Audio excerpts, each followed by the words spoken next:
Hello friends, welcome to Friday Beyond Spotlights, Hong Kong's new insightful program looking into the lives of our most remarkable high achievers and getting their take on the city's past, present and future. Our guests will give their personal perspectives for a new generation, inspiring Hong Kong for a better society. So sit back and relax and we'll take you beyond the spotlights.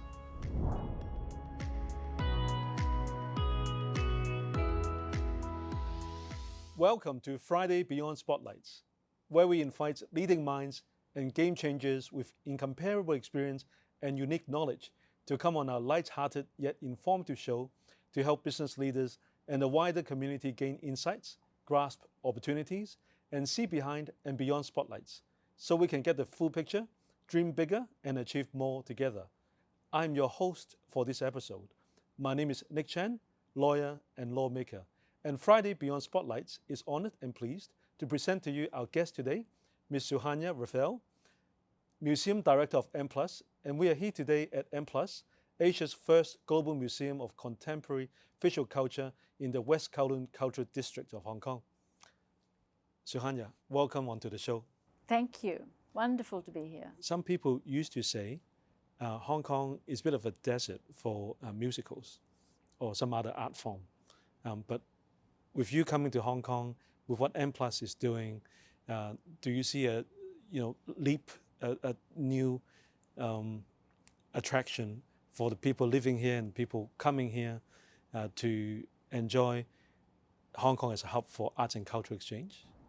There's no question that Hong Kong has really grown exponentially when it comes to cultural activity across the various disciplines, whether it's in the performing arts sector, or in museum sector, or even the art market. And when we used to be not figuring at all in that space, we now are a major contender. In fact, the art market is one of the strongest compared to New York or London. And now, for the first time, we have an institution that is equal to the major institutions in Europe and North America, the UK. We're looking at historical objects, aesthetic histories, design architecture histories. As a museum of visual culture, we expand these many disciplines inside the museum's ambitions of collection and exhibition and learning programs. So Hong Kong is not a cultural desert. Hong Kong is the international art hub where East meets West. Our multiculturalism provides a uniquely inclusive and welcoming environment where Chinese, Asian and international private collectors, international art hoarders and art investors come from all over the world. What are some of the key fundamentals in your view, Yvette?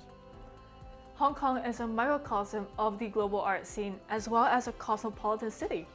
Art lovers love the art exhibitions here and probably also appreciate the strong copyright laws, free flow of capital, free port with zero import-export duty, and no capital gains tax. We also have a well-established logistics and a strong international network of art connoisseurs. Can I ask about the name of the museum? Why is it not called the Museum of Modern Art? We are called M+, a lovely mysterious word really, or emblem, and it really stands for museum and more. People wanted 4 different kinds of museums: a museum for ink art, a museum for design, a museum for moving image, and a museum for visual art. Let's talk about the sharing passion for art and also business of art. Do you welcome that? Yeah, so we are a museum. We have significant collections of contemporary and modern visual culture dating from the mid-20th century and into the future. First global institution of its kind and the first of its kind in Asia, because there's no institution that brings in those cross-disciplinary interests in a collection sense in Asia. So as a museum living with contemporary material, we are continually negotiating intellectual property with the holders of that property. So the moral rights are something we have to always discuss and negotiate ownership around. So part of an acquisition of anything includes a discussion around where intellectual property rights rests and for what purpose. As an institution that is education focused as well, we get the intellectual property rights in a much more broader sense than in a commercial sense. But we do work very closely on these contracts to make sure that we can go out in the most appropriate way. Usually the copyright protection is life of author plus 50 years. And you're dealing with modern art, contemporary arts and visual culture. So in that sense, often the copyright still is with the author.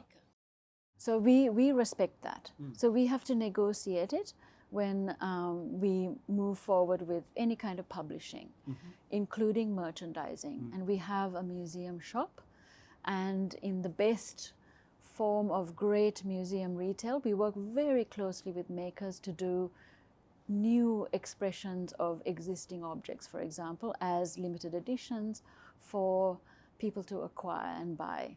It's a very exciting part of museum work, is the retail part. And of course the intellectual property is something we negotiate, and it's built into that transaction.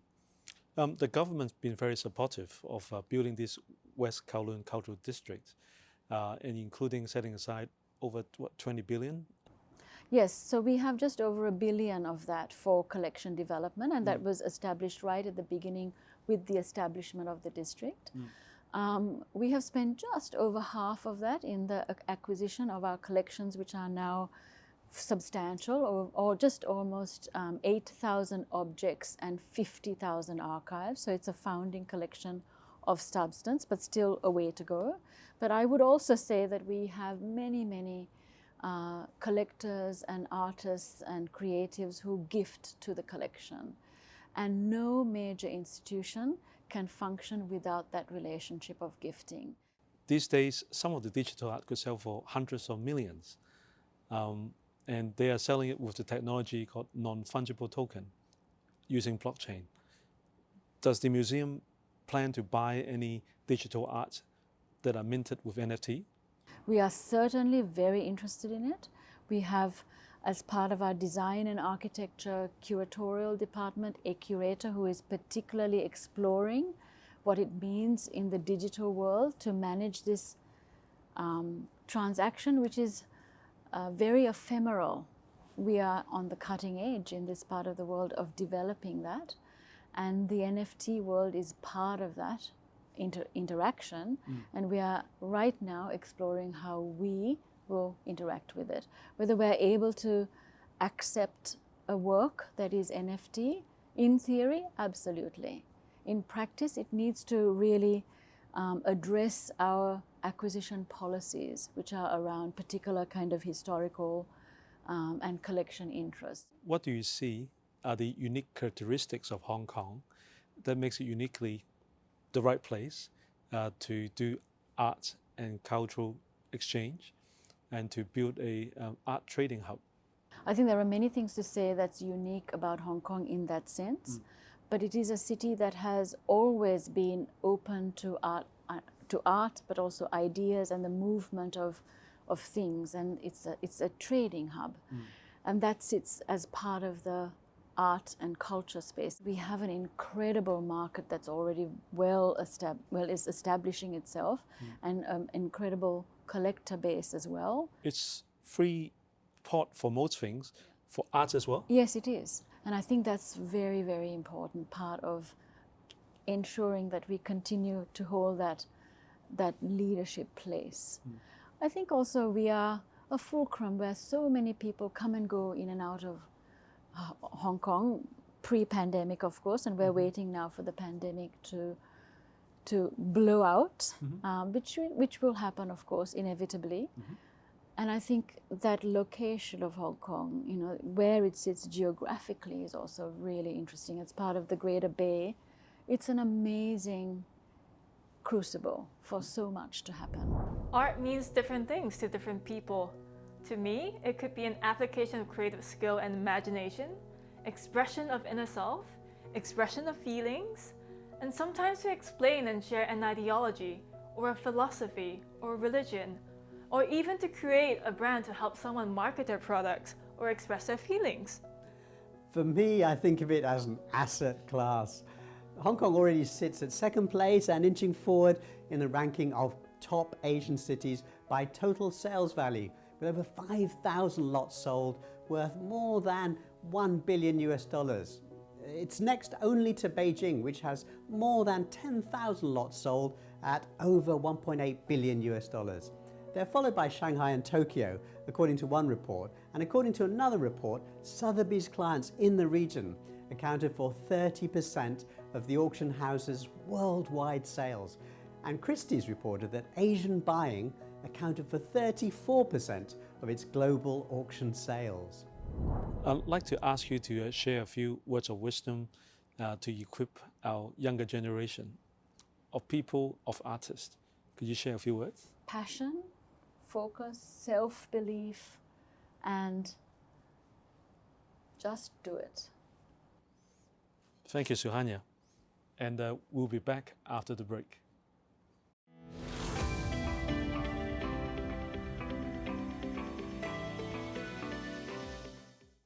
Welcome back to Friday Beyond Spotlights.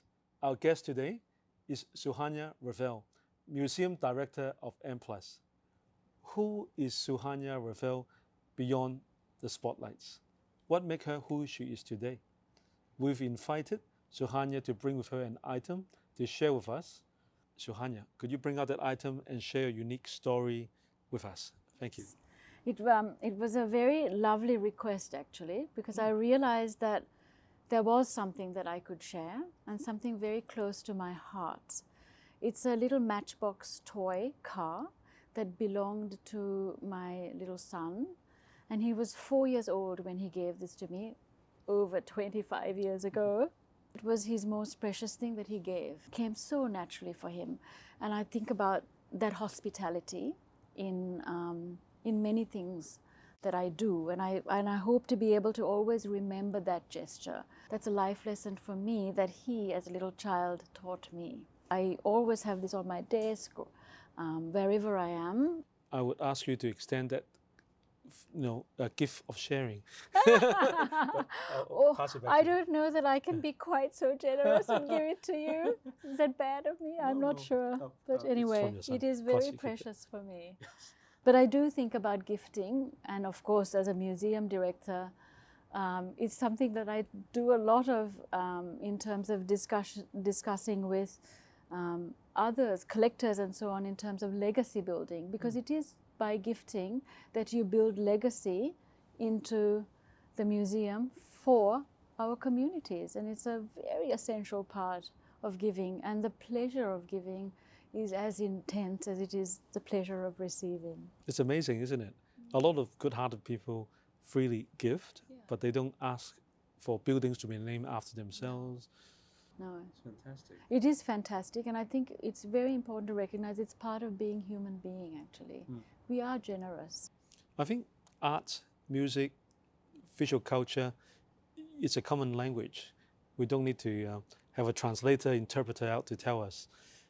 So when people come in and visit the collection you have at the M+, do you have a preset idea about what they take away from that visit? Because we want to be able to offer you a new avenue of thinking and learning. It's an exchange, and so as a museum, that exchange is a very important part of the experience of coming into the institution. With over 8,000 They're all collections my here. babies, and I know you're going to say, what's your favorite one? I change my favorite one depending on the day and which gallery I've walked into. I will start with a work by Sir Anthony Gormley, a great British artist who came in the early 2000s to China and spent time in Guangzhou to build an amazing single artwork called Asian Field. This work consists of 200,000 little clay figurines, working with 300 people, children, grandmothers, and anything in between, anyone willing, 300 people willing to work with him to make this art object. Wow. And it's a very interesting piece of art because it asks many questions like, can I be an artist? Can you be an artist? Can anyone be an artist? And how can we be an artist together? He structured that experience so beautifully. The work asked these 300 people to make a figurine, but and only three very simple instructions. It had to be the size of your hand, so you see very different scale of work.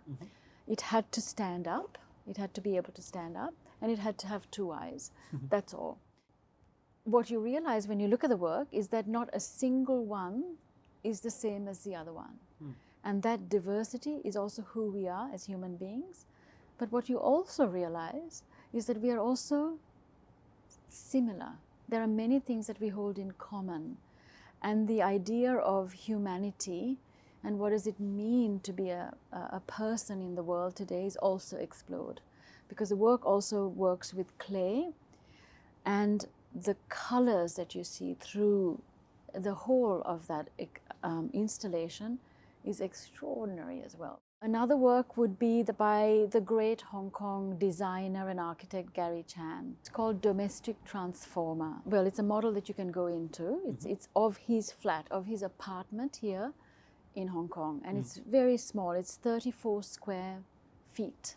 So, and this, of course, for all of us in Hong Kong, very common. We all live in very small, tight spaces. What Gary has done as an architect is say, okay, that's our lived reality, and this is his family's apartment, that is now his apartment. Is if you make good design, you can improve your quality of life exponentially. And this is how he's done it in this installation, where all the walls move around, because the premise of Domestic Transformer, and it's exactly that, is a domestic space that transforms, is that when you're sleeping, you're not eating, you're not bathing, you're not listening to music. That's true. So very practical. So he transforms the space according to what you're doing, your activity, and expands the space so that it's comfortable. It's very beautiful and it's so well realized. A third work that I would like to talk about is Quanzhen. He's a very, very eminent Chinese artist who reflects on the hospitality of the round table. Very old fact of living in this culture. And it's a beautiful generosity of the round table, and what does it mean to sit around that? And so there are many chairs that are suspended and inserted around these two round tables that are brought together to make a statement about unity, shared values, hospitality, exchange. So many wonderful things in there, because every chair is different, including antique chairs, a child's chair, all kinds of chairs. Again, a work to explore what does sculpture mean and how do artworks convey many kinds of meanings, some very familiar to all of us as well. So no one's at the head of the table? No one's at the head. We're all equal. Suhanya, could you share your well wishes for Hong Kong, for the budding artists, and for the world? I want to wish everybody a marvelous 2022, and of course the well wishes for artists and all creative makers. I am passionately interested in all of you, and as I've said, without you we couldn't be a great city. So all the very best. Thank you, Suhanya. Let's get a bit more personal. To know more about you, I've prepared some rapid fire questions. Your favorite color? My favorite color is orange. Your favorite drink? It's probably tea. Favorite music? Is Bach. Your favorite place to bring overseas visitors to Hong Kong? My favorite place to bring overseas visitors to Hong Kong has to be M+. Indeed. Your favorite artist? My favorite artist is so many artists. I know. It's like I can't have a favorite artist. It's impossible. Your favorite art form? My favorite art form is probably film, cinema. If you could go back in time or go anywhere in the world, which artist do you want to spend some time with? Leonardo da Vinci. Yes, I think that's who I would go and spend time with. A totally person interested in so much, whether it's flying or drawing or the world. How do you relax? I watch a lot of films, cinema, Netflix. I also play Scrabble. I play my cello. So many of those things. Last book you've read? I'm currently reading 100 Years of Solitude. I'm rereading it actually by Gabriel Garcia Marquez. Enjoying it hugely. The nicest thing someone had said to you? This is somebody who is very well versed in museums, who came to me and said, you know, I thought I knew museums and I came to M+, I have so much more to learn. For me, that's an amazing thing to say. Qualities you admire most about your parents? Their generosity and their ability to have been so supportive of me. What would be your dream job? My dream job, I'm already in it. What advice would you give to your younger self? You have to live your dream and, you know, be really passionate about it and give it all. And when the going is difficult, that is also life, and to persevere, to never give up. It's very important to live your dream. Your most memorable art auction? I would have to say, you know, a very, very early auction when I was a young curator and bidding on an artwork and seeing it just fly off and not become part of our collection, and the deep disappointment on that. But it was also a lesson about the market. Thank you, Suhanya. That was wonderful. Thank you for coming on Friday Beyond Spotlights. Be well. Suhanya has brought forth a unique cultural institution to this cosmopolitan city. I will definitely be visiting the world-class M+ Museum. Thank you for watching Friday Beyond Spotlights. Until next time, goodbye.